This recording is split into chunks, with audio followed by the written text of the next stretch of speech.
Hi welcome to బొమ్మ creations. మీరు నా ఛానల్ని ఫస్ట్ టైం చూస్తున్నట్టయితే సబ్స్క్రైబ్ చేసుకోండి. ఇది వచ్చేసి ఒక సీక్రెట్ గిఫ్ట్ అనమాట. నాకు వచ్చిన ఫ్రెండ్ కోసం ఇది నేను ఒక రీల్ చేసి పెడతాను, మీరు అందులో చూద్దరు కానీ నేను ఎవరికి ఇచ్చాను ఏంటి అనేది.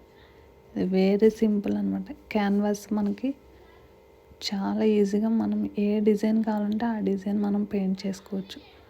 చాలా చాలా ఈజీ. మీరు కూడా ట్రై చేయండి ఇంట్లో. అండ్ మీకు ఎలా వచ్చింది అనేది నాకు కామెంట్ చేసి చెప్పండి. చూసేయండి ఎలా చేశాను అనేది.